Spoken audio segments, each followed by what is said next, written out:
Hola amigos, bienvenidos a otro episodio de Cineandertal, el podcast donde se destripan películas, se habla de filosofía, de ser un chapulín, de no darle de comer a niños de la calle y demás cosas terribles. Otras cosas por el estilo. Yo soy Josué Villaseñor. Yo soy Andrés. Y en esta ocasión vamos a hablar de una película que se estrenó en el año 2007 y que está basada, está escrita por Jerome Bixby, un hombre muy reconocido en la industria de la ciencia ficción. Esta película es El hombre de la Tierra, The Man from Earth. ¿Qué podrías, rasgos generales, Andrés, qué te pareció? Yo creo que esta película se podría llamar No puedo creer que sea una buena película. La película. Increíble, pero es una buena película. Increíble, pero rifó. Sí. La película. ¿Cómo lo hicieron? Bueno, cuando recomendaste esta película me sentí muy mal al ver el tráiler. Vi el tráiler y dije, Dios mío, eso se ve muy aburrido. Y empecé a verla como los primeros 5 minutos. Sí. Y me sentí muy aburrido. No era. Dije, pues sí. Dios mío, parece que se van a pasar toda la película aquí en esta cabaña. Pero y sí pasó. Luego lo reconsideré y dije, hay que tener esperanza. Dijo. Sí, yo no Josué recomiendo. No me recomendaría algo malo. Él no es como yo. No me haría estas cosas. No me pondría a ver Sukiyaki Western Django. Sí. Él no es tan malo. Entonces me senté y ya estaba más tranquilo. Me sentía como más en el mood para ver una película pues, tranquila. Y empecé a ver que los personajes estaban empezando a plantear cosas interesantes, que los personajes estaban bien definidos, sus diálogos eran creíbles y me empezó a dar curiosidad, ¿no? ¿Cuál era el tema que los iba a congregar tanto tiempo dentro de una cabaña, ¿no? ¿Era acaso el clima, la política, la religión? Sí. Pues sí, un poco de todo. De hecho. Sí, digamos que es una mezcolanza, ¿no? Sí. Pero pues bueno, el tema empieza a escalar poco a poco hasta que llega al nudo de este film. Toca los pies de Dios esta cinta.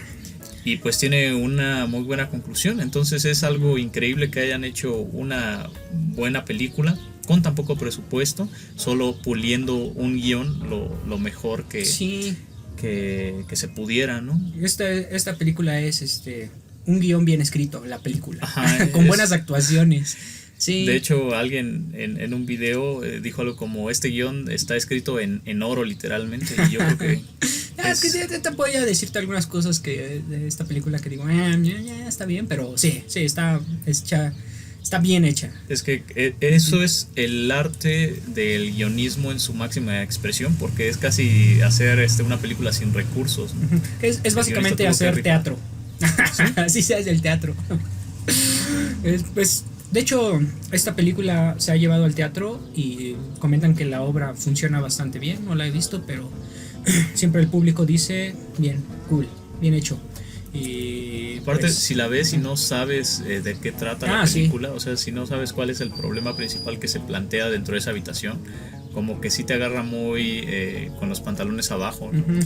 Es que si llegas si llegas al juego como te plantean los personajes de esta película también, como ellos van desarrollando el tema, o sea, tú también inevitablemente te vas metiendo, te vas involucrando como con ellos, sí, como ellos lo van haciendo tú también, y también, bueno, depende mucho de tu personalidad, ¿no? Y lo ves con los personajes de la cinta. Como escuchar un podcast. Y es muy curioso porque te acabas sintiendo identificado con alguno de los personajes y a otros los acabas como odiando. Yo sentí un poco de odio por el cual por la mujer religiosa, por la que dijo ella, algo como, me estás ofendiendo, no digas esas cosas. Ella es también, te decíamos que echábamos flores al guión, pero yo siento que ella es un poco un fallo, o su personaje muestra cierto sesgo por parte de quien escribe es que parece que es básicamente como los ateos concibimos a los religiosos. Y piensa que esta mujer pues es una académica que ya tiene un nivel de formación relativamente alto, pero que puedes tumbar simplemente si le dices yo soy yo soy tu salvador. O sea, como que te la muestran demasiado sensible y demasiado frágil. Hay gente que sí, sí es así, o sea, yo sí creo que haya gente de ese estilo, y yo no noté este error porque estaba tan involucrado emocionalmente ya con la trama, porque había invertido tanto que ni siquiera me fijé en eso. Fue como de, sí, que, o sea, ¿cómo demonios reacciona así y se lo toma tan en serio, ¿no? Porque digo, pues yo, si hubiera estado ahí, hubiera sido básicamente el personaje de color, ¿no?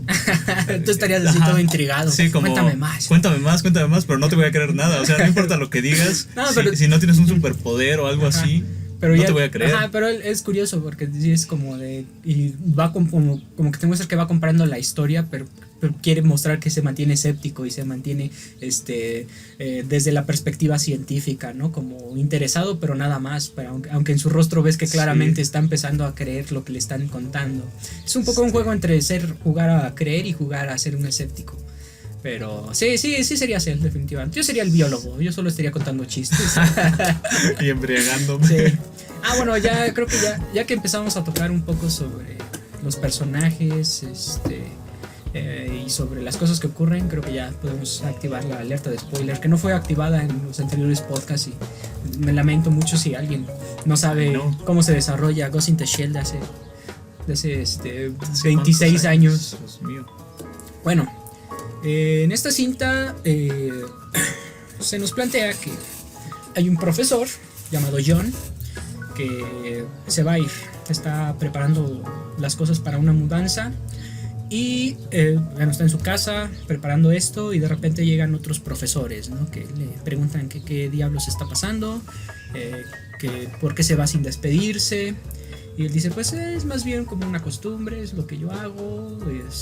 Ya no me siento bien aquí. Ajá, como que y le empiezan a preguntar, oye, ¿por qué te vas? Sí, no, ¿te sientes mal? Ajá, no te gusta el ambiente. Y dicen, no, pues es algo que yo hago cada cierto tiempo, me voy porque pues estoy como en una búsqueda. Como que no da razones claras. Sí. Es muy ambiguo. Y ellos pues están interesados en saber las razones, pero también en algún momento pues hay un cierto grado de aceptación de, bueno, te vas a ir, pues vamos aunque sea a celebrar, ¿no? Como vaselina. Cuéntanos. Sí. Se lo pasan así como 10 minutos, viejo. Ajá, como que entre lo vamos a convencer de que nos cuente un poquito y vamos a celebrar pues que estuvo con nosotros, ¿no? Que curiosamente nuestro individuo, pues nuestro personaje John Holtman, pues ahí está un tanto renuente, pero dice, pues, está bien, vamos a beber un poquillo, a charlar, a pasárnosla bien, y ya cada quien por su camino, ¿no? Y entre charla, pues John dice, pues vamos a hacer algo, les voy a contar por qué me voy. Y todos así, sí, está bien, ¿no? Vamos a suponer algo. Sí. Sí, imaginen que hay alguien que no envejece nunca, ¿no? Y que viene desde la era del Cromañón. ¿Cómo podrías explicar eso en términos biológicos? Si ya sale el biólogo y dice, bueno, podríamos decir que si un cuerpo tiene las capacidades para reponerse como si estuviera joven de manera constante, entonces sería algo relativamente posible el hecho de imaginar que hay alguien que puede vivir durante muchos años, y podríamos decir que es casi eterno. Sí, te dice, biológicamente pues no hay un impedimento o una ley, un principio que nos diga que sea completamente imposible, ¿no? Que exista un organismo, que exista un individuo que tenga la capacidad de no envejecer, ¿no? En nuestro ADN también ya viene estipulado nuestro tiempo de degradación. Sí, que básicamente existir es degradarse, ¿no? Y eso te da solo cierto rango de tiempo de vida.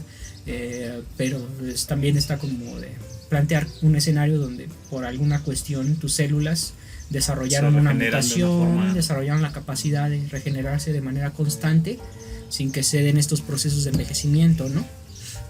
Y bueno, ya ahí es cuando John dice, pues yo soy así.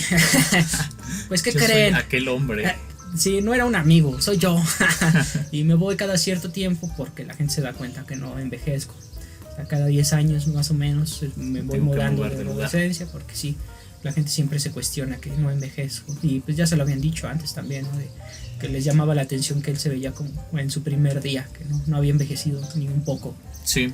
Y pues todos así como de, me estás tomando el pelo, ¿no? Algunos se lo toman a manera de broma, otro está como que quiere desarrollar una especie de juego intelectual, ver si es posible que al principio todos lo ven como una broma, ¿no? Sí, un chiste. Pero después ya es como de, vamos a jugar, vamos a pretender que es real, ¿no? ¿Cómo se puede dar esto cómo puede ocurrir una situación así en nuestro mundo sin que se haya descubierto, ¿no?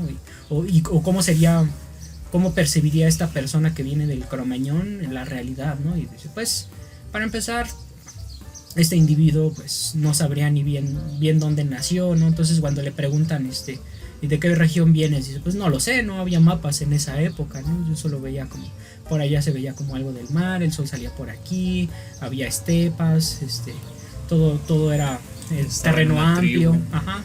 O sea, no sé muy bien dónde estaba y por qué bueno, le van haciendo varias preguntas, varios cuestionamientos, ¿no? Sobre su realidad, ¿no? Y él dice, pues, también durante todo ese tiempo, pues, he ejercido diferentes carreras, diferentes profesiones.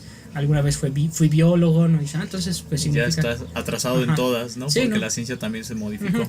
Que es imposible seguir como el desarrollo de toda la ciencia porque, pues, es demasiado amplio. Conocimiento. Ajá, entonces, pues, el conocimiento que él dominó en determinado momento ya es completamente inútil. Ya no es válido.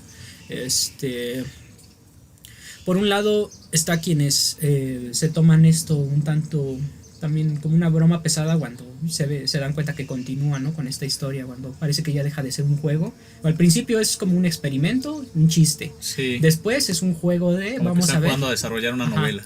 Después vamos a ver si esto podría ocurrir. Van soltando cuestionamientos, cómo esta persona se podría desarrollar. Pero llega un punto en el que uno de los participantes de este ejercicio dice, no, ya, como que esto ya no es gracioso, amigo. O sea, como que me estás empezando a asustar, ¿no? Y John va soltando el inicio de que, pues, no es un juego. Él de verdad cree que esto es real, ¿no? Y sí. Aquí, bueno, más adelante surge la participación de un psiquiatra que nos enteramos que hace poco murió su esposa. Entonces podemos decir que está en un estado un tanto sensible. También se sabe que padece del corazón. Y también otra cosa que olvidé mencionar es que durante la mudanza se ve que el tipo tiene un cuadro de Van Gogh, ¿no?, que parece una imitación. Ajá, dice, es una imitación, pero hay una especialista, hay una estudiosa del arte que dice, no, se ve demasiado bien, ¿no? O sea, parece una imitación, está muy real, bien hecho, ¿no? También tiene ahí una piedra como una piedra prehistórica, tallada por humanos. La que dice que encontró en una tienda. Que la compró, ajá. Pero también eso da indicios, ¿no? Como de cuando quiere desarrollar esta historia, el hecho de que no diga que esa roca él la talló, que lo sigue todo ese tiempo, pues que haya decidido contar que en realidad la compró. La verdad, entre comillas. La verdad. Ajá, les hace creer, bueno, a uno le genera un cierto cuestionamiento, ¿no? Pudiste haber usado ese elemento para reforzar tu historia, ¿no? Y aceptas que la compraste en una tienda de chucherías. Y dice, ¿no tienes algún objeto que hayas conservado todo ese tiempo? Y dice, pues no, porque o sea, son herramientas que usas un determinado lapso de tiempo y vas dejando y se van perdiendo. O sea, sí, que realmente no tiene de desecho. No tiene objetos que haya atesorado, que haya guardado desde aquellos días, ¿no? O sea, y todo como que va encajando, ¿no? Va así como, oye, eso podría ser, tienes razón. Su historia, hasta su olvido de ciertas cosas se vuelve como algo natural, ¿no? De hecho, algo que él plantea es que él no era así cuando estaba vivo, cuando tuvo su primera juventud. Es decir, que conforme fue cambiando el tiempo, también él fue evolucionando a la par que los demás hombres. Bueno, que iba creciendo en aprendizaje. También que más neandertal. Hubo un desarrollo, parte de su desarrollo biológico en algún punto se congela, ¿no? Cuando alcanza, podríamos decir que es la edad de 30 años, que ahí se queda congelado, ¿no? Y que durante este lapso de tiempo, pues él va aprendiendo, se va integrando como a comunidades, se vuelve nómada. De hecho, refiere que en un principio no conocían el lenguaje, ¿no? Se comunicaban por medio de gritos o de sonidos. Sí. Muy interesante todo, muy interesante. Tienen que verlo para entenderlo. Como que no tiene mucho chiste de destriparlo así cada argumento que te va diciendo, pero pues va generando un grado de convencimiento en algunos, otros todavía tienen reservas, a algunos ya se les hace pesado este juego, pero el punto de quiebre quizás se da cuando, y uno de los momentos más intensos de la cinta, es cuando suelta la revelación Cuando suprema. le dicen que si conoce un personaje bíblico. La Biblia yo la escribía. La Biblia. Dicen, sí, Sí. algo así. Sí, Y dime, ¿a quién conociste? Bueno, antes nos cuenta que conoció a Buda, que estudió de él y que Buda lo observaba y se daba cuenta que él tenía algo inusual, ¿no? Era normal. Ajá, y que fue el hombre más sabio que conoció. Que bueno, a veces eso quizá también chirría un poco, te voy a decir por qué. Como que estuviera justo en ese lugar, justo en ese momento de la historia y en el punto donde Buda se desarrolla. Es muy Deus Ex Machina. Ajá, y también cuando ocurre todo este tema de que él es Jesús, ya lo dije, y como que está justo en los puntos precisos de la historia para que adquiera este conocimiento y tenga algo interesante que contar. Pero tiene algo de sentido, ¿no? Porque de alguna u otra forma él dice, lo que yo aprendí de Buda es lo que yo intenté enseñarles cuando me clasificaron como Jesús, Como un hijo y a de partir Dios. de eso pervirtieron todo y hicieron la Biblia, que hay cosas que concuerdan con lo que les dije y otras que no. Pero que él curiosamente tampoco recuerda qué es lo que les dijo tal cual, porque menciona que Porque su ya memoria se es fue hace finita, mucho sí. tiempo. Y dice Sí. que él estuvo con Buda, aprendió de él, después se movió por Medio Oriente y empezó a predicar las enseñanzas de Buda, aplicó un poco de la medicina que había aprendido en la India y lo confundieron con el Hijo de Dios, y lo crucificaron. Básicamente te están relatando el surgimiento del emperador de la humanidad. ¿Nunca has investigado sobre el lore de Warhammer 40.000? No, pero siento que vas a decir la historia de Lustukru. Okay. No, es que ahí hay un tipo que es el emperador de la humanidad y esta persona anduvo por toda la tierra y anteriormente era conocida porque fue Buda y fue también Zaratustra y fue Jesucristo, o sea, él fue Sí. todas esas grandes figuras porque él es inmortal. Pues es como, ¿viste ese episodio de La Calle Broca de Lustukru? Que Ah, era que era un niño que famoso nació, pero que él había pintado la Mona Lisa, que había le robaban todos Marco sus Polo, logros, ajá, ¿no? que siempre alguien más le robaba sus logros porque a nadie le gustaba su nombre, Lustukru. Pues es el mismo concepto, Básicamente, de hecho sería bueno ver qué es primero, el lore de Warhammer o esta película. ¿no? Yo diría que Warhammer debe ser primero. no, pero es que pues no es realmente nuevo el tema de cómo las ideas van mutando, cómo se van transformando, y el teorizar sobre Jesús es que bueno, hay muy poco de lo que realmente podemos decir sobre Jesús, sobre lo que sí sabemos de Jesús. Incluso, o sea, hay personas que con evidencia o de acuerdo a los hechos aceptan la hipótesis de que jamás existió, ¿no? Lo que sí sabemos es que era Dios, ¿no? Estamos seguros de eso. Mira, de lo que históricamente podríamos decir que quizás sí existió, fue un rebelde judío que estaba en contra del Imperio Romano. Era un disidente, organizó a algunas personas para cierto tipo de protesta y al final lo encarcelaron 20 años y cuando salió su hija y lo conocemos como el Chivo. El chivo. Pues era, o sea, Se dedicó en a un plano matar político tiene lógica, ¿no? Y es que es muy difícil determinar dónde acaba lo real y dónde empieza el mito. Lo difícil es determinar qué fue lo que dijo, ¿no? Sí, Porque sí. teniendo unos registros tan endebles, es como, Considerando que ¿cuándo voy a saber qué fue lo que dijo y qué fue lo que no dijo? pues que lo suyo era la tradición oral, o sea, él no escribe, o sea, todo lo que sabemos de él es Pues por esos otras escritos personas. son bastante posteriores, ¿no? Al el momento en que según se predicó, Sí. se dedicó a predicar según Jesús, ¿no? Son de 100 años o más. No me agrada tu tono escéptico. Debes ver una película que se llama Dios no ha muerto. No, hay otra. Es un periodista que se convierte luego de ponerse a investigar sobre la existencia de Jesús. No, es un tío norteamericano que supuestamente se pone a investigar sobre Jesús y su verdadera validez histórica. No crees esas y determina cosas. que sí existió y sí hubo gente que contempló sus milagros. Estoy jugando, claro. No, fíjate, es como la historia de Buda, ¿no? Dicen, Buda existió y fue Gautama y era un príncipe y todo eso. Y ya después dicen, pues probablemente Buda es como la idea de muchos monjes importantes que estuvieron en el budismo y los aglutinaron en uno solo y dijeron, pues este es el como Buda y es nuestra historia. Hércules, ajá.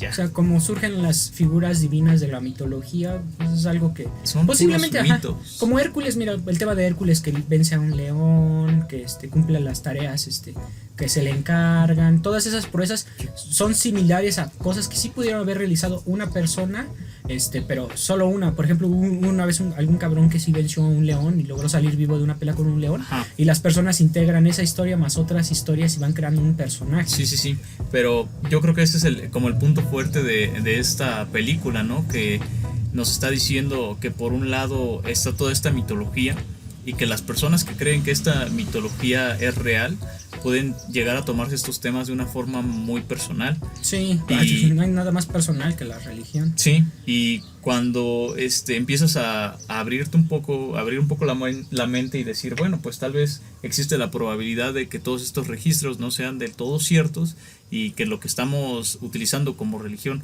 sean un conjunto de cuentos en lugar de reglas morales estrictas que debemos seguir a rajatabla. Y pues tener esta visión te da un poco más la apertura para que aceptes ideas distintas, ¿no? Y que no te sientas tan ofendido y que no te lo tomes tan personal. Yo diría que es la más... escritura de un libro tan viejo, de varios libros tan viejos. Yo diría que también juega mucho el rol en esto de la literalidad que le da un individuo a este tipo de historias, ¿no? Si piensas que literalmente Jesús es Dios y que por medio de su sacrificio redime a la humanidad y que literalmente fue tentado por el demonio en el desierto, que literalmente caminó sobre el agua, o sea, si tomas todo eso como literal, claramente estás en un conflicto con lo que es lo real y lo que te cuenta una historia. O sea, en esta historia ocurre, bueno, en las historias bíblicas, tanto en el Antiguo como en el Nuevo Testamento, acontecen fenómenos que rayan en la fantasía. Son aspectos fantasiosos. Si tú lo entiendes como una metáfora o lo entiendes como lo que pasa en un cuento como Caperucita y el Lobo Feroz, libre a la interpretación. Ajá, algo que está ahí para que tú lo puedas interpretar y a partir de esas historias generes conocimiento que te sea útil para moverte en el mundo, pues esa es una manera de ver estos textos con la que yo personalmente compagino más que con la interpretación literal acerca de los mitos. No son historias ficticias, son historias reales, hechos históricos que son la evidencia de que todo lo que está en ese libro pues, es real, que hay un Dios, que hay un demonio, que va a venir un día del juicio. O sea, ese es el punto crucial, ¿no? Y el personaje que más conflicto tiene con la historia de John, que es una profesora que tiene convicciones cristianas muy arraigadas, pues es a quien más le choquean todos estos tipos de comentarios porque se siente y es la que más atacada. se enoja, ¿no? Sí, pues llora, o sea, se pone a llorar y quizá también sí hay un conflicto emocional porque tras toda esta historia que John cuenta, percibe que hay un sentido, hay una lógica, pero que es contraria a sus Lo que creencias. más le choca es que eso que le cuentan puede ser algo real porque ponen a Jesús en el plano de lo terrenal. Y yo creo que es lo que les cuesta mucho dimensionar a algunas personas religiosas cristianas, ¿no? Pensar que Jesús, más que un Dios, era un ser humano que tuvo algunas buenas ideas y alguna relevancia política en su tiempo, y hasta ahí, ¿no? Y ellos quieren verlo como una figura mágica, es decir, ellos quieren verlo como los niños pequeños creen en Santa Claus, ¿no? Queremos creer en esa, o los niños pequeños quieren creer en esa magia. No sé, bueno, esa comparación puede ser precisa en un aspecto, pero también es reduccionista y entiendo por qué la pueden percibir ofensiva quienes creen en una creencia, bueno, quienes creen en Dios, quienes se afilian al cristianismo, o sea, porque un niño cree en Santa Claus porque le dijeron que ese viejito llega todas las navidades y le deja regalos, o sea, percibe una recompensa por su creencia, en este caso es el recibir sus juguetes, mientras que para un adulto es más complejo que eso, porque es parte integral sobre cómo se percibe a sí mismo y sobre cómo percibe el universo, su realidad. Por eso digo, es más grande, o sea, parte fundamental de su cosmovisión. Ajá. Pero pues de alguna forma, mediante esta creencia de querer preservar algo que es divino, que es sagrado y que también es milagroso, lo que están haciendo es descreer de la realidad misma, como tú anteriormente lo mencionaste. Es todavía este impulso de querer creer en la magia, ¿no? Creer algo que está fuera del orden natural. Es que bueno, también se nos hace se nos hace un poco ilógico a nosotros desde nuestra tradición agnóstica o atea, formados en una disciplina científica o casi científica. Ok, más o menos, como que quiere hacer ciencia a veces. Como, ahí va. Ahí la estamos intentando, ¿no? Y pero a muchas personas pues les hace sentido y no podemos como caracterizarlas de ignorantes o de tontas, porque también en nuestro propio contexto de psicología pues hay muchas personas brillantes, o que por ejemplo, Sampieri, el de metodología de la investigación, está dedicado a Dios. No. Y es nuestra Biblia. No es que sea pues algo simplón, es que es un pensamiento infantil. Y dentro de esta lógica caen muchos pensamientos que nosotros tenemos. Infantil en el sentido de que nosotros construimos nuestras relaciones conforme fueron las relaciones que tuvimos con nuestros padres. Entonces, hasta cierto punto, de alguna o de otra forma, cuando interactuamos con alguien más, lo hacemos con un esquema infantil, ¿no? Entonces hay muchas creencias que tenemos arraigadas, personas que no creemos en los milagros, que son infantiles, pero esta creencia propia de la religión sí haría referencia a algo obviamente infantil, no sé, y Freud lo llega a mencionar en ciertos puntos, ¿no? Por ejemplo, en Tótem y Tabú. No sabe, está pendejo. No, te voy a decir por qué no concuerdo. No critiques a los psicoanalistas. No, te van a hipnotizar y te van a hacer creer que fuiste abducido.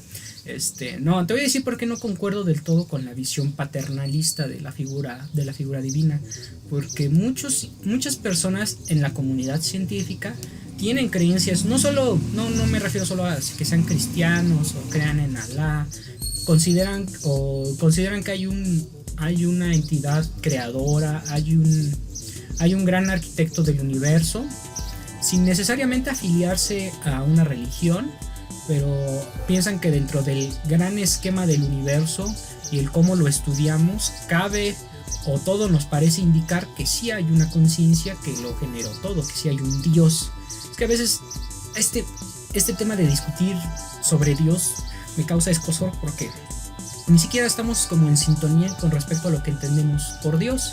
O sea, cuando tú le dices a un creyente, es que tu Dios, tu creencia, pues como dice Marx, es el opio de los pueblos, que tú defiendas a la religión te ha hecho un borrego, te ha hecho manipulable por cierto sector de poder. O sea, puede que en un plano político sea cierto, pero para ellos están pensando en Dios no en ese plano político, sino están pensando en que él cree en Dios, me ayudó a dejar el alcoholismo, me ayudó a reconciliarme con mi familia, a tener una vida.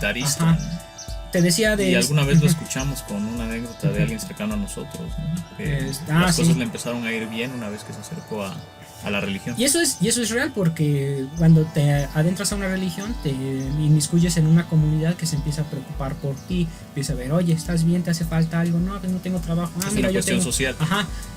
Sí te empieza a ir mejor si empiezas a creer en la religión. Redes, ¿no? Yo te había dicho de mi amigo, el que se convirtió, el amigo de la secundaria que se convirtió y que en algún momento organizó un debate con otro amigo, un colega ateo.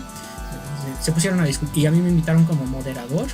Y estuvimos ahí charlando como 3 horas acerca de Dios existe, Dios no existe, y hasta recuerdo que el que creía sacó sus diapositivas y nos mostró así, traía una imagen del universo, de que hay cierto fenómeno en el universo que es que sugiere simetría, algo que ocurre en un polo del universo ocurre en el otro, pareciera que hay una especie de balance. Sí. En el universo, ¿no? Y decía, ¿de dónde viene ese? O sea, ¿cómo lo explicas? ¿Cómo pasa eso? O sea, ¿cómo ocurre eso si no hay alguien? Dios. Es Dios. O sea, yo dije, bueno, o sea, hay muchas cosas del universo físico que no entendemos, que no captamos, y no por ello decimos que es Dios. O sea, es como decía Asimov, o sea, rendirse ante la ignorancia y llamarla a Dios es algo precipitado. Pero hay muchas cosas en este universo. El simple hecho de que exista una realidad en lugar de que no haya nada, para ellos es un sólido argumento. Pero bueno, dejando de lado eso del debate, con el paso del tiempo, pues este amigo que era ateo lo poco que podía ver de él en su perfil de Facebook es que se la pasaba de fiesta, siempre bebiendo, engordando. Claramente, bueno, no estuve mucho en contacto con él. Acabó en una granja. Le dijeron vamos a ir a Disneyland y lo metieron en un anexo. El ateo que citaba a Richard Dawkins. Mientras que el que era cristiano, pues tiene una pareja estable, tiene un buen trabajo, se lleva bien con su familia, tiene una estabilidad psicológica. Eso también tiene que ver envidiable. mucho con el carácter, ¿no? Porque esos espíritus que van hacia la religión regularmente son más apolíneos y son más dados al orden, ¿no? Y regularmente los ateos y agnósticos como que somos más dionisíacos y creemos más, somos más Joker. No, se escucha muy cringe, ¿no? Pero sí un poco dionisíaco en el sentido de que apreciamos el caos o creemos que el caos nos puede dar cierto poder creativo, que de ahí vienen ciertas cosas que son importantes para el alma humana y las apreciamos, ¿no? Pero las grandes conversiones precisamente son de individuos que venían de ese entorno caótico y que se fatigaron, se cansaron de ello y decidieron aceptar a la religión en sus vidas, o sea, y a partir de ahí generar un orden. Entonces, te digo que yo no caracterizo a la creencia en un ente divino como una necesidad paternalista, porque de ser ese el caso, yo que crecí sin una figura paterna y que fui acusado de constantemente estarla buscando en todos lados, en este momento tendría que ser un fiel devoto y fiel creyente porque veo en Dios el padre que nunca tuve o algo así. No necesariamente, pero si tan solo ves cómo se refieren a Dios en algunas iglesias, he escuchado que le dicen Padre Celestial. ¿No? O un masón, ¿no? Se refiere al Gadu y le dice es mi padre. Entonces yo creo que no se puede desligar la cuestión religiosa de la cuestión familiar, porque llegamos a lo religioso a partir de lo familiar, así como llegamos a la sexualidad a partir de lo familiar y así como llegamos a lo social a partir de lo familiar. O sea, siempre nos vamos a remitir a nuestros orígenes, que son el núcleo familiar. Pero creo que tú le das una definición a la palabra de padre que estas personas no adoptan tal cual. Muchos de estos individuos. Le estás diciendo padre, o sea, pero lo aceptan como una metáfora, no es literalmente cuando las mi parejas padre. Les dicen mami, eso, o sea, ¿cómo no te va a remitir eso a la familia? Sí. O sea, ay, obviamente, sí. Ay, mamacita, pero es que no es tal cual, o sea, se utiliza la palabra porque es el único referente que tenemos para remitirnos a una realidad específica. En este caso es la relación que tengo con Dios. Utilizo la relación que tengo con mi padre como un referente. La Biblia dice honrarás a tu padre y a tu madre, ¿no? Y constantemente en el Antiguo Testamento pues está esta idea flotando, ¿no? De que hay que venerar a nuestros padres o de que hay que la importancia de la familia, honrarlos, exactamente. O sea, hay que deberles respeto, ¿no? Pero en el Nuevo Testamento cambia esa visión. Pues, pero ¿en qué aspecto cambia? O sea, en el aspecto de que, en algún texto le atribuyen a Jesús la frase de que Él no viene a traer la paz, que Él viene a traer la espada entre las familias, y eso se refiere a que hay un fragmento donde dice como el padre se va a poner en contra del hijo y la esposa en contra de la nuera y cosas así, porque él veía, o lo que quieren transmitir con ese texto es que va a haber un cambio de ideologías y que eso implica que los que creen en las cosas viejas se van a pelear con los que quieren creer en las cosas nuevas. Las cosas nuevas serían el Nuevo Testamento básicamente, ¿no? Pues sí, pero esa es parte como de una visión, bueno, yo interpreto ese fragmento como que Jesús viene a cuestionar el status quo, o sea, viene a romper esos esquemas. No es literalmente que venga a romper la familia, que venga a poner en contra a los padres contra los hijos, sino más una cuestión política. Los padres, el gobierno van a pelear contra sus hijos, los gobernados, ¿no? Y se tiene que cambiar el status quo. Puedes hacer una lectura más política que, de acuerdo a lo que sabemos de Jesús, siento que compagina más. O sea, no venía a que las familias se desintegraran, no venía a romper familias, viejo. Venía a romper la relación entre siervos y señores. Eso es lo que quería cambiar. Bueno, yo creo que querían romper familias, pero no en el sentido de que Jesús quisiera romper familias, sino que lo que querían transmitir las personas que escribieron esto también era el hecho de que querían personas que se dedicaran a predicar, y eso implica pues que tienes que apartarte de tu núcleo familiar, y que en ese procedimiento pues ya no puedes quedarte a convencer a tus papás para poder salir, sino que lo que haces es que dices aquí, estas son mis creencias, estas son las creencias de mi familia, y como yo creo en esto, yo me voy a dedicar a predicar Pues básicamente está la diciendo, nueva fe. ajá. O sea, Pero es que bueno, es que ser un mártir, básicamente. Pero pues, ajá. son muchas interpretaciones y creo que ya nos estamos saliendo un poco de... No, seguimos hablando. Seguimos hablando de la película. Porque John Holman declara que él fue Jesucristo y que básicamente venía por una formación de haber aprendido con Buda, intentó enseñar lo que aprendió de él, la gente lo malinterpretó. No salió del todo bien. Y pues Dijo que lo crucificaron y que gracias a las técnicas que aprendió en Oriente de sí. meditación les hizo creer que había muerto, había bajado el pulso de... Se había aplicó un... ajá.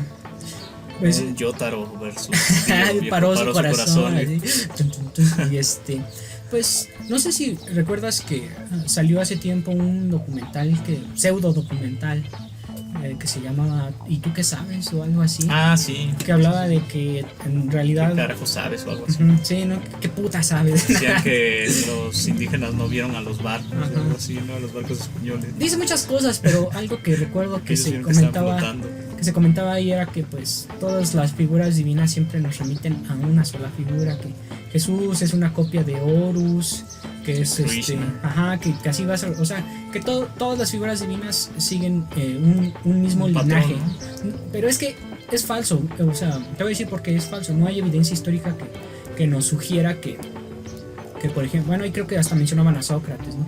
Que Jesús estudia a Sócrates y replica su muerte. Estudia a Sócrates. Sí, o sea, que no te cuentan su juventud. Bueno, no es que hay un salto entre su infancia y ya cuando regresa y está predicando y tiene, o sea, hay un lapso de tiempo muy largo en el que no sabes dónde diablos está Jesús, ¿no?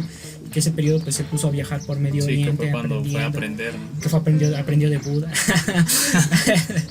O sea, bueno, es falso porque no da evidencia histórica de, bueno, una cosa es el tema de los arquetipos, el hecho de que se repitan ciertos patrones, se repitan ciertas Sí, como en historias esto de la senda del héroe, ¿no? Ujú. Que se repite. Sí, de Campbell, o sea, que eventualmente las culturas muy apartadas desarrollan historias muy Mitos que similares. son parecidos, pero Ajá. no son los mismos, no tienen el mismo origen, nada más Ujú, pero siguen un patrón.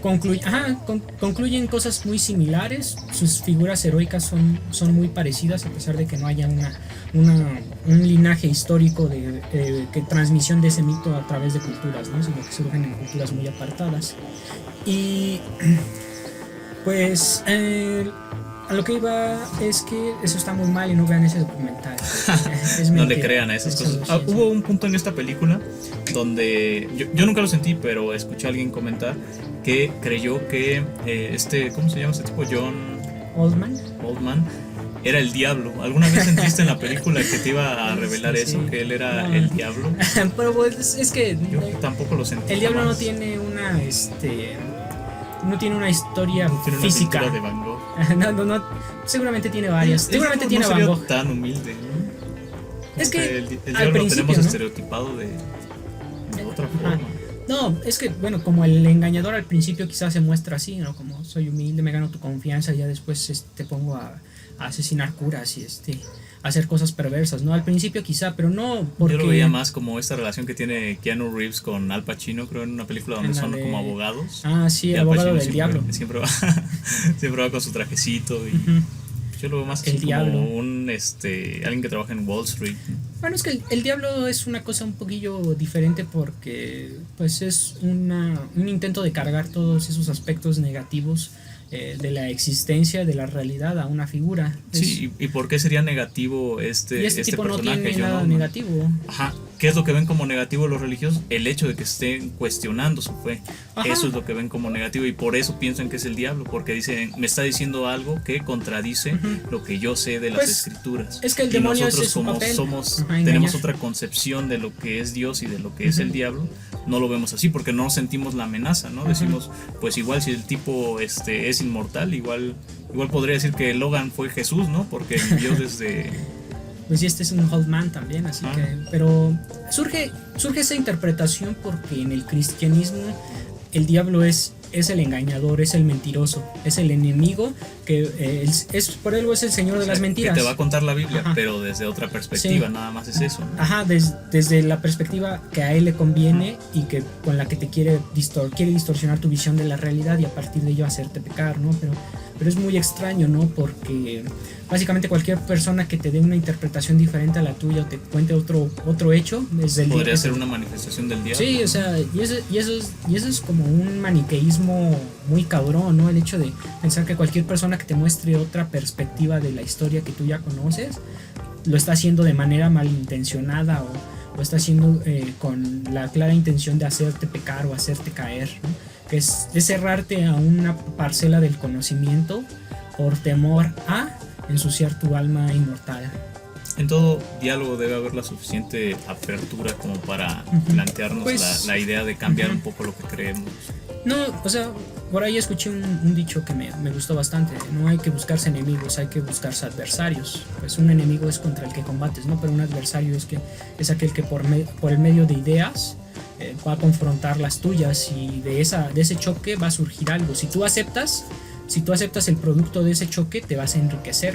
Ese es el nombre que tiene Satanás, Belcebú, ¿no? Ajá, el enemigo o el embaucador. Pues sí, siempre, el engañador. Siempre se le ve así, ¿no? Y en general a cualquier persona que se acerque a un cristiano y le intente mostrar otra interpretación o le intente mostrar que quizá tiene una visión muy parcializada o no ha pensado en otras variables, en otros contextos de su historia, pues él lo está haciendo porque te quiere engañar, quiere que caigas en la herejía.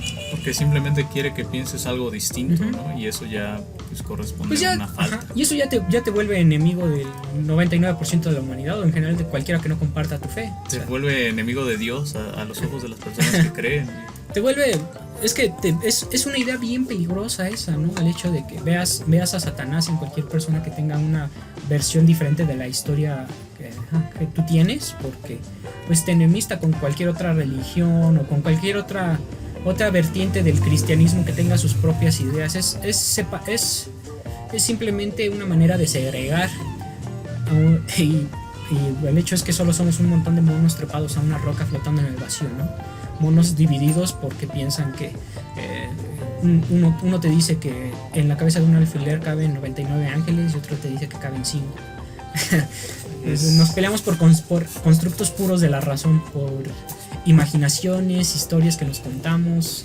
A mí se me hace del todo absurdo. Al menos peleense por cosas que sean reales. Ahí buscamos la discordia a veces, ¿no? Y eso es tal vez uno de los... Puede ser por eso, por objetivos de la religión o uno de los productos de la religión. El hecho de perder nuestro tiempo en discusiones que no van a nada concreto. Ajá. Sí, yo he escuchado aquí algunas muy interesantes acerca de qué es lo que ocurre con el alma de un niño muerto.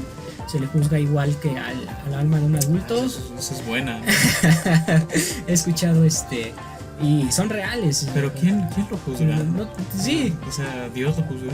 ¿Cómo lo puede juzgar si es un niño? ¿Cuáles son los elementos? Bueno, es que el asunto es que cuando naces ya naces en pecado, ¿no? Sí. Ese es el pecado original, es nacer, ¿no? Porque fue la condena que le pone Dios a Eva, que sus hijos iban a nacer con dolores de parto.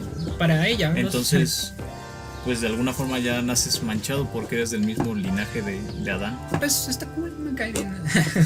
Me cae bien ser del linaje de Eva más que el de Adán. Pero de alguna forma lo que nos dice John Milton en El Paraíso Perdido es que Jesús viene a borrar esa mancha del linaje de Adán, ¿no? Sí, viene a darnos otra oportunidad de salvación, porque lo que nos mencionan en ese libro es que las personas que nacieron desde Adán hasta Jesucristo todas están en el infierno porque no tuvieron redención. Entonces otro de los labores que tiene que hacer Jesucristo es salvar a esos justos y mandarlos al cielo. Y hay discusiones así acerca de cómo lo va a hacer. ¿Va a bajar en elevador o va a usar las escaleras? No tengo idea cómo funcionan esos planos, viejo. A mí esos algunas discusiones sobre teología. Es como la teletransportación, sí. Viejo. Es que en serio. Así lo veo, como cuando Goku sabe que la Tierra va a explotar y se lleva a todos los humanos y les dice, tómense las manos, nos vamos a ir a otro planeta. Y ya los teletransporta, viejo. Sí, en serio, algunas de esas discusiones teológicas me resultan tan chuscas que me sorprende que realmente estén teniendo esa discusión seriamente. Que nos lo tomemos como algo real. Ajá, ¿no? Que ellos se lo tomen como una discusión seria mientras no se dan cuenta de las tremendas cosas, los absurdos que están diciendo. Están hablando de cosas de las que no tienen la menor noción de que siquiera existen. Es como, si ¿tú qué crees que pueda volar más rápido? ¿El Pegaso o un dragón? Es como cuando estamos con los cómics y dicen quién es más rápido, Flash o Superman o el anti-Flash. El Hal Reverse Flash. O sea, es ese nivel de discusión. ¿Quién era rápido, Flash o Quicksilver?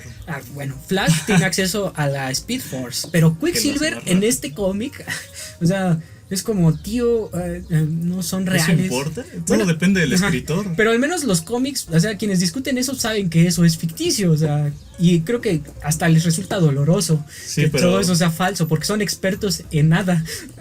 Son expertos en aire. Pero también se ve gracioso cuando hablan de eso. Cuando se pelean entre DC y Marvel. Y hemos tenido discusiones similares tú y yo, o sea, sí, sí, somos parecidos. No somos tan burdos, como dice Homero.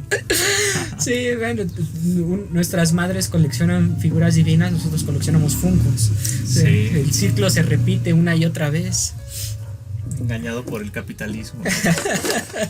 Bueno, entonces, ¿qué es lo que sucede más con esta película? Pues... Suelta la bomba, John. Ajá, fui Jesús, la mujer religiosa se pone muy histérica y muy mal, y en eso ya John había preparado hasta todo como un escenario acá muy chido para contarles, ¿no? Me apagó las luces, me encendieron la chimenea, dice, me gusta tener chimenea, me recuerda mis días de vivir en cavernas.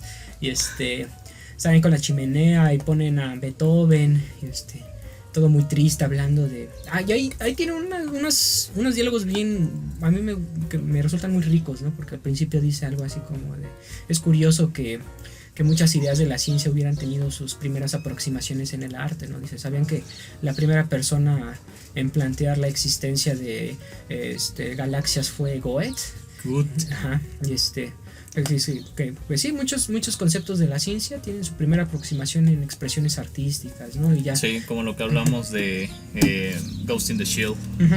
Que pues quién sabe si esto pueda eventualmente ocurrir o no. Y también él habla un poco sobre cómo ve que estamos destrozando al mundo, ¿no? Y es como de, ya se jodió. Estamos en plena sequía, no hay agua, hay incendios por todos lados, estamos en una pandemia por un virus mortal. Ya, se acabó, John, o sea, lo disfrutamos. Se acabó el sueño, John. Ajá, porque él dice, aún tenemos tiempo, o sea, dice, no, ya se acabó, John. También hay algo interesante que menciona, que se encontró con alguien parecido a él, ¿no? Que también hay otro inmortal al parecer, y puede ser que no sean los únicos. Son parecidos a estos seres que vienen en Sandman. Sí. Eso fue lo que me recordaron, tipos que pueden morir, pero viven indefinidamente. Si pueden morir por accidente, pero si no sufren una herida no fatal, envejecen, no enferman. Sí. ¿Qué es más o menos la idea de los vampiros? Tu sueño, ¿no? Recuerdo que decías que te gustaría vivir más tiempo, no envejecer. Sí, envejecer es la muerte. Sí, literalmente. Pero la muerte en vida. La muerte en vida, sí.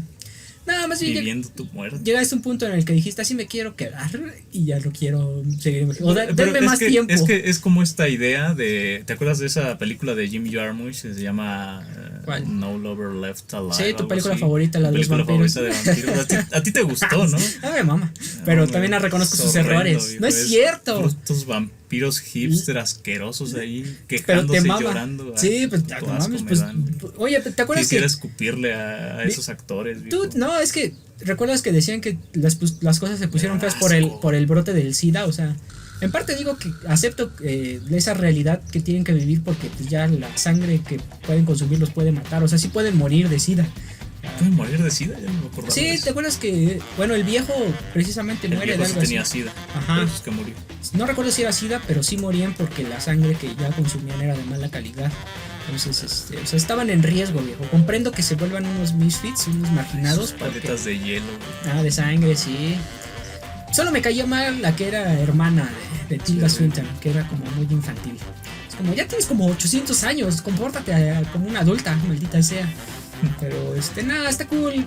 Te voy a decir lo que no me gustaba de esa película era que hablaran de física cuántica en el momento en el que toda película tenía que hablar de física cuántica para sonar profunda. Y las partículas se entrelazan. Es como, ya, estoy harto, no quiero saber si quiero saber de física cuántica veo Cosmos. Ya, por favor. Bueno, entonces estamos hartos de Jim Jarmusch. De la física cuántica. Estamos hartos de esos vampiros existencialistas.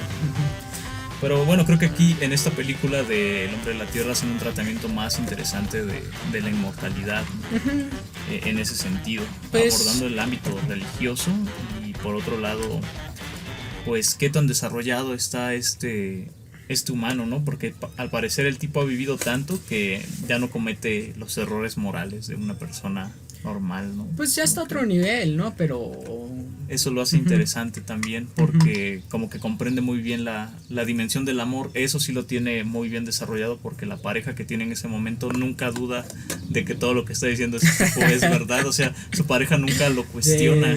Y cuando tienes una pareja de ese estilo, probablemente tienes una buena relación con alguien, ¿no? Sí, y si eres un culero, pues vas a abusar. Porque la base de la confianza, del amor es la confianza, viejo. Sí, pero y él sabía generar confianza. pues supongo que se debe al hecho de que virtualmente todas las mujeres que ha amado han muerto, ¿no? O sea, y Sí. que no puede generar, y él es consciente de que no puede generar un lazo permanente, entonces los pocos lazos que va generando, él comprende la importancia porque sabe que son efímeros. ¿Qué es lo que te genera más conciencia del amor que perder lo que más quieres, ¿no? Y haciéndolo Pues varias veces. Es Highlander. Sí, es cuando llegas a esta conciencia del amor, ¿no? Por ejemplo, yo me acuerdo de Machado, este poeta español, ¿no? Que se le murió su esposa y él decía que él todavía estaba casado y que siempre había estado enamorado y que seguía enamorado todavía de su esposa que ya estaba muerta, ¿no? Y es una idea muy romántica del amor. O por ejemplo, este otro personaje que sale Tiene corazón el Andrés. La lengua de las mariposas. No sé si No te la he acuerdas visto. hay un profesor español que se le muere su esposa también y menciona como que él guarda todos esos recuerdos bellos en los libros y que por eso él los aprecia tanto, ¿no? O sea, comprende ¿Cómo la se dimensión llama? del Suena amor. bien. Se llama La lengua de las mariposas. La lengua de las una película mariposas. española. Es muy muy buena. ¿Libros? ¿Dices libros que escribió o que No, tenía con su los esposa? libros que tenía y que guardaba para él eran una forma de guardar esos recuerdos porque él decía que en la realidad eso no se puede conservar solamente en los recuerdos que te dejan los Me libros. permite un sentimiento.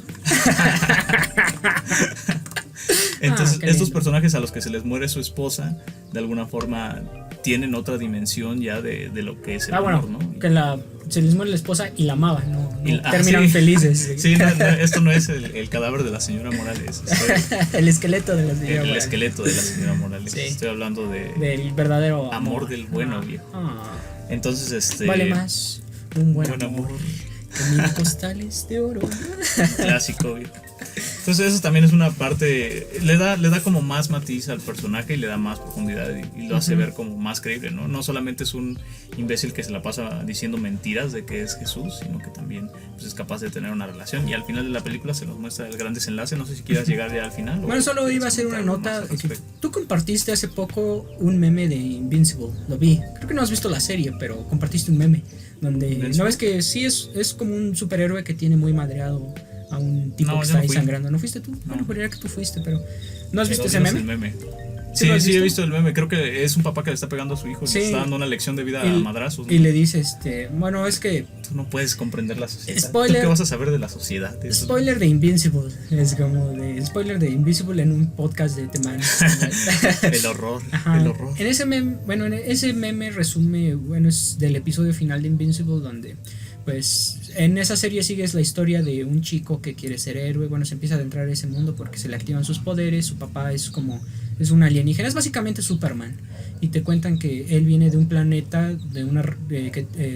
dominado por una raza que como que envía a sus miembros Viene a otros de otro planetas. planeta donde todos parecen humanos, Ujú. y son Sí. iguales a los humanos y hablan inglés. Sí, pero pueden volar y tienen super fuerza, ¿no? Ajá. Y dice, pues nosotros como somos una raza muy avanzada, enviamos a algunos de nuestros miembros a otros planetas para que cuiden esos planetas, ¿no? Y ese es el argumento al principio con el que conocemos a su padre, pero eventualmente nos damos cuenta, pues ese tío se carga a la Liga de la Justicia de su universo, vemos que tiene como intenciones muy perversas y se revela que al final ese tipo, bueno, en realidad su raza es de colonizadores. Se dedica a dominar otros Ajá, planetas. y ese tipo, Dragon Ball, ¿no? Ajá, la estrategia es básicamente llegar a dejarlos vulnerables para que la invasión sea mucho más fácil. Por eso se cargó a la Liga de la Justicia y siempre ha sido un infiltrado, ¿no? Y está tratando de convencer a su hijo que tuvo con una humana, que es Invincible, de que se una a su causa. Sí. Pero Invincible está así como en rollo de no, yo tengo que protegerlos. Y dice, pues, ¿de qué sirve? O sea, nosotros somos Superiores. de una raza, o sea, vamos a vivir miles de años, o sea, todas las personas que amas van a convertirse en polvo y tú vas a tener O sea, antes de que cumplas 30 ya todos habrán muerto. O sea, somos virtualmente inmortales, ¿no? Y le dice, ¿a quién vas a tener dentro de 500 años? ¿No? O sea, Tu padre. ti, papá. Y todo madreado, ¿no? Y lo está madreando precisamente porque se opone a unirse a él, ¿no? Pero, Pensé que le estaba dando una lección de vida, viejo, como no. de Bueno, buen padre. no, y sí en la serie te muestran que sí lo intenta educar como ser un héroe, pero no le revela aún la verdad hasta el final, hasta el último episodio, que no son una raza benévola, sino son una raza colonizadora. Spoiler, viejo. Sí, pues ya todo el mundo lo sabe. Al final. Bueno, el punto es que esta raza, por estas mismas características de pues, vamos a vivir más que todos los demás, somos superiores, o sea, entran en una dinámica de amo y esclavo, ¿no? Nosotros los vamos a controlar y los vamos a dominar. Se carga completamente en el polo opuesto de lo que nos muestra este personaje de The Man from Earth. Él intenta llevar una vida positiva, ayuda a los demás, pacífica, convivir con los humanos normales de manera regular. Conserva sus valores y lo que tú mencionas, ¿no? Tiene por toda su experiencia, pues tiene un cuerpo de valores bien formado, ¿no? Es un buen tipo, podemos decir, en general es un buen tipo, ¿no? Mientras que estos otros tíos, su inmortalidad los lleva al otro extremo, ¿no? De ser hiperviolentos y de no tener ningún respeto por la vida. Y ese también podría ser como una idea que puede surgir en alguien que tiene una esperanza de vida mucho más larga que los demás, ¿no? Pues los empiezas a ver como herramientas o como netamente utensilios de tus designios. Hasta ese tío en Invincible le dice que a la mamá de Invincible la ve más como una mascota. A la verga. Sí, o sea, eso es cuando ya se desatan los madrazos, ¿no? También puede surgir esa visión cínica por el hecho de ver cómo todos los demás mueren y tú te mantienes, ¿no? Sentirte superior. Sí, es comprensible. Creo que hay otras obras que también han explorado esos temas. Sí, o la... ¿Sí llegaste a ver Trigon? No terminé. Ahí hablan un poco de estas dos facetas de la inmortalidad, ¿no? El odio a los humanos y el aprecio de los mismos y de que son, pues, no sé, más efímeros. Hay un cuentillo también de Borges, el de Los Inmortales, o El Inmortal, se me olvida el título, pero creo que te había hablado de ellos, ¿no? Que es una raza de inmortales y en algún momento uno de esos inmortales tiene un accidente, se cae en un barranco y queda atrapado ahí en agonía y nadie lo rescata. Nadie le interesa. Porque, a la parte fea de la inmortalidad. Sí, efectivamente él experimenta de que pues, el dolor sin fin, y a ninguno de los inmortales le preocupa porque pues, su condición de inmortales los ha hecho indiferentes, como yo con el niño. Ese niño es clásico. Voy a empezar a escribir ya una rutina bien al respecto. Va a ser el eje de mi comedia de stand-up. Hay que ser culero, ¿no? Para hacer stand-up, es lo que he descubierto en México. Es muy cocialista. No, el de Coco era drogadicta. Era una niña drogadicta con esporro. O sea, el mío estaba consciente, no estaba en sus 5 sentidos. Pero sí, pues me vi muy inmortal. Y bueno, te digo, surgen como dos espectros o dos productos de esta condición inmortal. Él se carga hacia lo que podríamos llamar el lado positivo. Bueno, porque igual no se puede lanzar a colonizar, a conquistar, o sea, se entera la gente que es inmortal. No, es que no tiene superpoderes. Sí, es como... Lo único que puede esperar es vivir y pasar desapercibido. ¿Tú qué preferirías? ¿Tener su condición de inmortalidad o tener una vida regular, pero con los poderes de Superman? No, la inmortalidad. Sí. Hay una pregunta, bueno, no tiene nada que ver. Porque ahí yo creo que sí cambiaría mi carácter y ya me haría más como tú. Y diría, ahora sí voy a leer cosas yo, porque tengo tiempo. Voy a hacer cosas. Yo no quiero estar pendejo. Exacto. Si voy a vivir mucho tiempo, por lo menos no quiero ser un imbécil. Viejo. Bueno, eso sí, eso es cierto. Y así ya cambiaría. Mi vida sería diferente, viejo.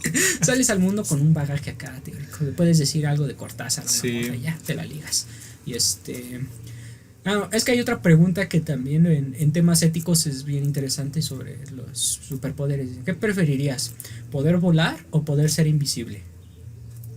Poder ser volar. Tú sabes que todos casi siempre responden poder volar, pero... Por el transporte público de Ciudad de México. Es que se ha visto, pero cuando por ejemplo hay una cierta condición de anonimato o cuando se da tiempo para reflexionar, casi todos eligen ser invisible.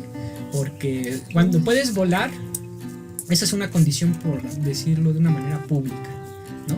Te da cierto poder, bueno, lo que dices, me ahorro el transporte público, pero cuando eres invisible, pero cuando eres invisible puedes cometer felonías sin que nadie se entere.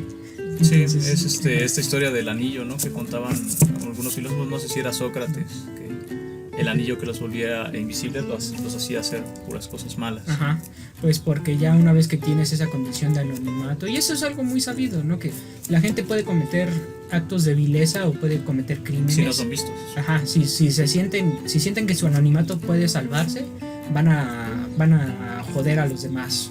Yo lo hago, tú lo haces, todo el mundo lo hace, está bien, aceptémoslo. Por eso, cuando dejen su bici en la calle, pónganle una cadena. Porque si alguien se percibe anónimo, percibe que nadie lo está observando, Va a hacer cosas malas. se la va a robar. Háganlo de ese experimento de que se hunda el asiento y salga la varilla. Una dolorosa lección. Sí, para que aprendan a ser buenos. Pero bueno, entonces ya supimos que Andrés quiere volar, pero en el fondo sería invisible. Me quedo con volar. ¿Sabes? Yo preferiría poderes Superman, porque al tener esta cosa de la supervelocidad, esto que dices de leer, también Superman puede leer a supervelocidad. Entonces, podría hacer esas cosas aburridas que todo el tiempo de vida te va a dar en un breve tiempo. Pero así tienes tiempo de disfrutarlas, viejo.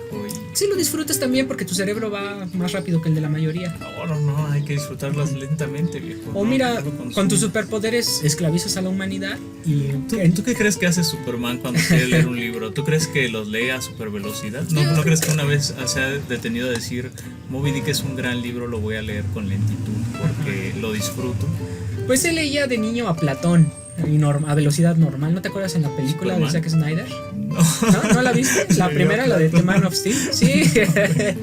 Neta, tenía un libro de Platón, verdad de Dios, y ahí estaba leyendo la velocidad normal. Sí, hay ciertas cosas que es preferible. Bueno, es que nosotros lo hablamos desde nuestra perspectiva. Es como ver una película, o sea, pues si tu cerebro la procesa rápidamente, pues obvio la puedes poner y si tuvieras ese superpoder, ¿no? La pondrías en rápido y la apreciarías de una forma normal. Pero no te has topado con productos, películas, series que dices, está bien, pero sé que no debo gastar mi tiempo en esto, así que las pongo de fondo mientras hago otra cosa. Sí. Es lo mismo, o sea, no le voy a dar mi atención completa o no me voy a dar esos momentos de goce estético porque sé que no es un producto de tan alta calidad. Y tú pones a Moby Dick, fue la única obra que mencionaste, pero como el estándar máximo de Pedro estética, Páramo, cualquier, el Quijote o algo de Borges, ¿no? Que es muy disfrutable también. Cualquier obra de Mark Twain, William Shakespeare, o sea, los grandes algo de la que literatura. Te guste, independientemente de qué es lo que sea, ¿no?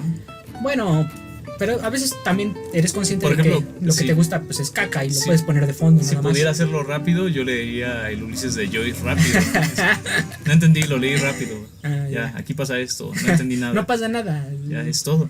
Es que es una contradicción leer el Ulises rápido, porque es una novela que va sobre lo lento que pasa el tiempo. Pero, pues es tu superpoder, pero también, no se aplicaría para la danza o para el teatro. O sea, estás diciendo básicamente que si vas a cualquier evento cultural, si tuvieras la oportunidad de aumentar su velocidad, lo harías. No, estoy diciendo lo contrario. Un control para que bailen más rápido todo.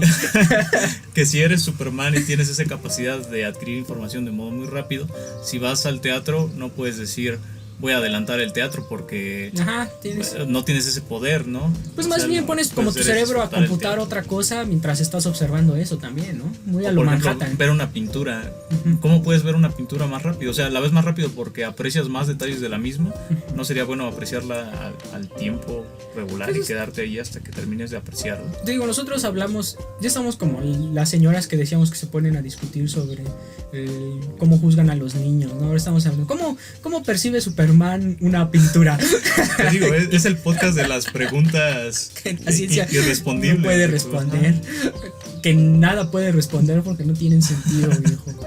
Sí, ya no tienen sentido estas preguntas. Creo que, bueno, cuando tú te acercas a una obra, intentas percibirla en sus diferentes esferas, ¿no? No solo te quedas en la cuestión sensible, sino que generas un proceso de análisis de qué me está tratando de decir el autor, qué elementos simbólicos puedo percibir, además de los detalles, cómo integro la obra completa. Cuando ves, por ejemplo, una pintura del Bosco, o sea, te puedes quedar en los pequeños detallitos del pinche pájaro picándole las entrañas a un cuervo, todas esas cositas. Todos esos detalles. Puedes ir más atrás y ver cómo todo se integra, ¿no? En un paisaje, o sea, puedes buscar diferentes niveles para percibir esa obra.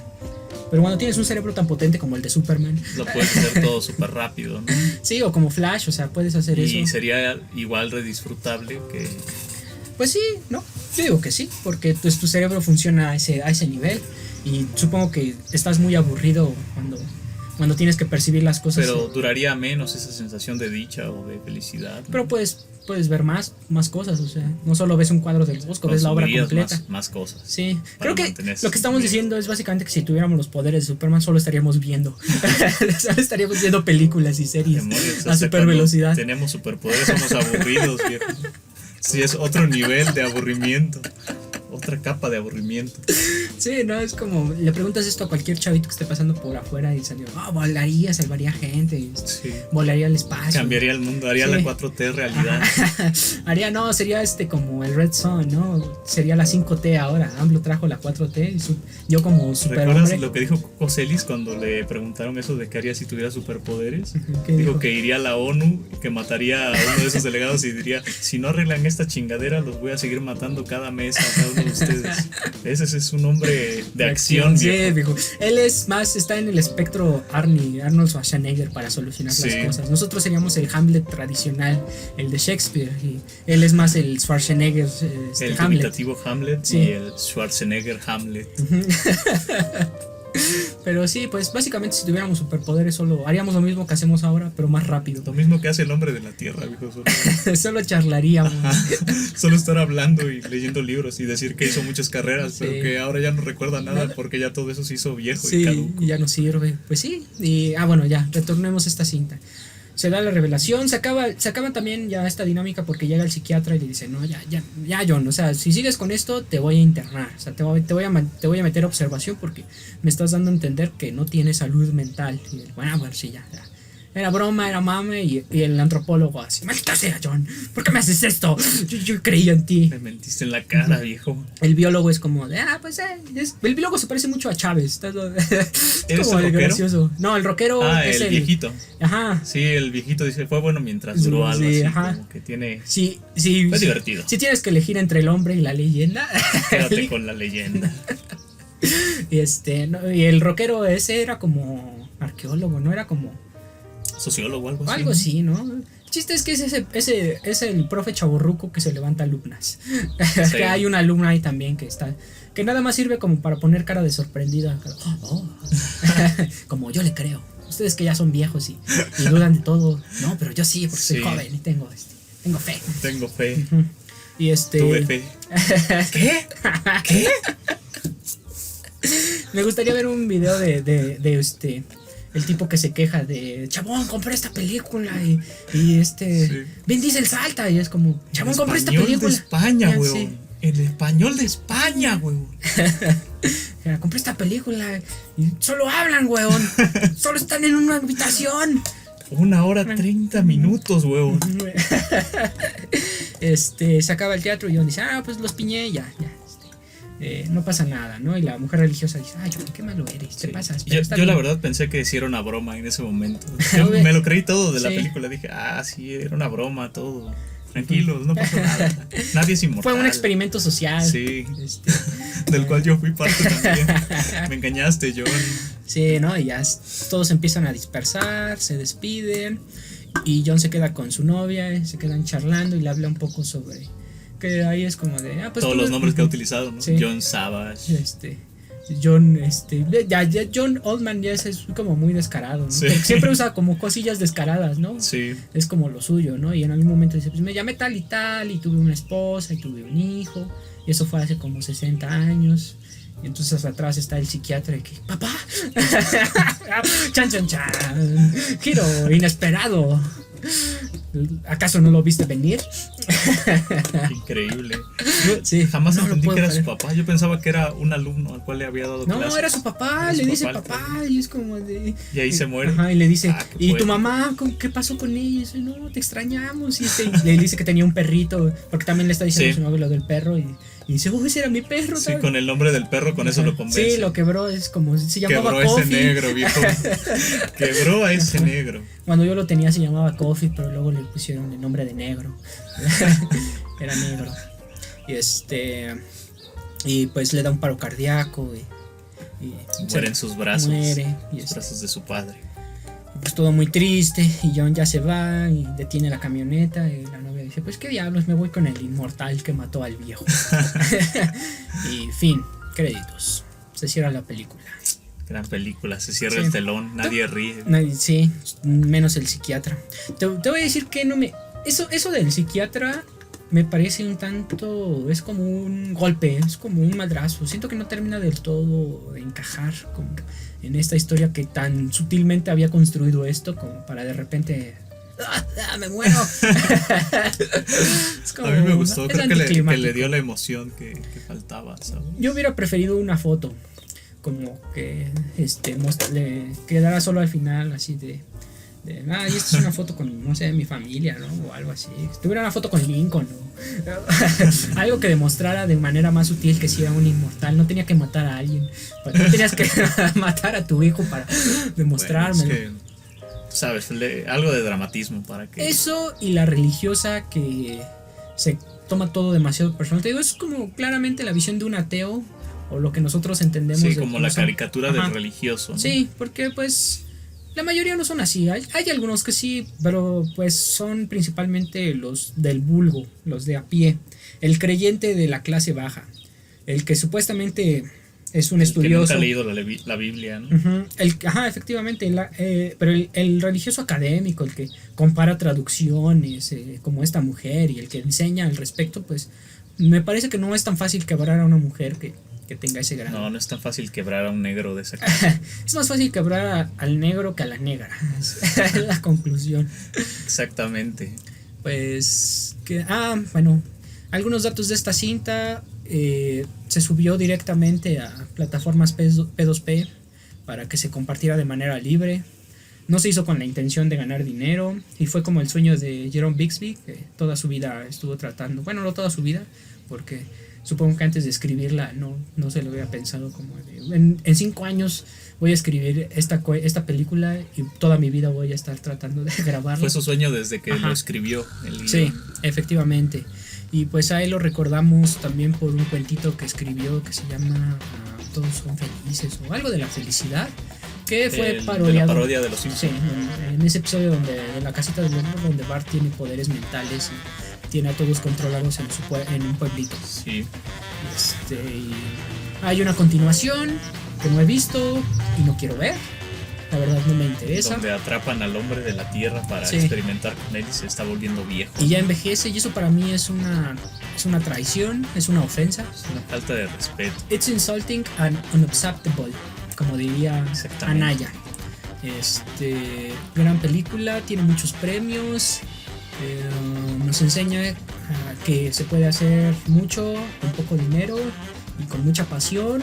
Si tienes talento no necesitas mucho dinero. Sí, efectivamente, hasta el dinero te puede entorpecer, como fue el caso de The Room, otra película que ocurre en una habitación y que fue de producción libre, pero ocurre todo lo contrario, es horrible, se gastó mucho dinero, está mal actuada. Increíble que como en películas de esta clase, por ejemplo de terror, Rob Zombie cuando hizo La Casa de los Mil Cuerpos decía que en algún punto les dijo que quería hacer un apartado subterráneo para llevar a cabo esta fantasía que él tenía del Doctor Muerte y le soltaron todo el dinero así sin más y él se los dijo como de broma para ver si le iban a dar más dinero y le soltaron los millones. Sí, y a proyectos como este que tienen tanto talento invertido es difícil conseguirles financiamiento, ¿no? Que, Sí. pues, nadie cree en ellos. Pues te digo, ya es un poco como hacer cine por pasión y por compromiso con una buena historia, porque no, desde el principio... Por amor al arte, ajá, nada más. pues se sabía que no iba a ser particularmente rentable, o sea, esto costó $200,000. Bueno, igual es una buena feria, pero para las grandes producciones. No, son de millones. Ajá, sí, Menos no. necesitas, ¿cuántos? 30, 15 millones para hacer algo. Sí, y pues no estás pensando en la recaudación. Ahí es como de, pues esto te va a dar promoción, chavo. Al menos Sí. te vas a promocionar. Es pura pasión por el cine. Que es en parte la esencia de Cineandertales. Como Pasión pura. vamos a hacer un podcast sin conocimiento, sin los fierros necesarios, sin las Sin ganas a talento. veces, sin talento. Pero lo vamos a Sin hacer. haber visto la película. Pero ahí está. Pero Ahí se está.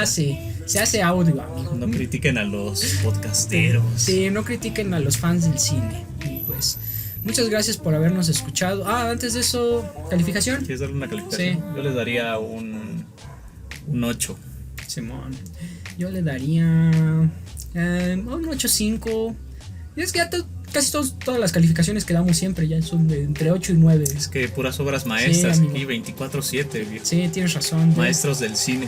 Tenemos que retornar a nuestros humildes orígenes de hablar de películas La casa de malas. los 100 cuerpos. Sí. ¿No eran 1000? De los 1000. Te robaste 900. Sí. Es que se perdieron 900. en la postproducción. Se los llevó Rob Zombie para su casa, para decorarla. Es posible, pues volveremos a hablar de películas malas más adelante. Bueno, amigos, pues muchas gracias por habernos escuchado. Descarguen esta película. En esto sí puedo decirlo, descarguenlo de manera ilegal porque nunca se... Bueno, en este caso descargarla de manera ilegal sería lo legal, ¿no? No, ahora es legal. Con esta película sí es legal. Con esta película sí es legal usar el torrent, Sí. porque para eso se hizo. Y si ustedes ven que en YouTube alguien... porque está en YouTube, pero si ven que la están monetizando, denúncienlos, porque esta película es libre. No es cierto, no sé si es libre. No sé de qué estoy hablando. Pero no deberíamos lucrar con ella, Bueno. porque no se hizo con esa intención. Muchas gracias y nos escuchamos la siguiente semana con otra película. Adiós. Adiós. 1 hora 15.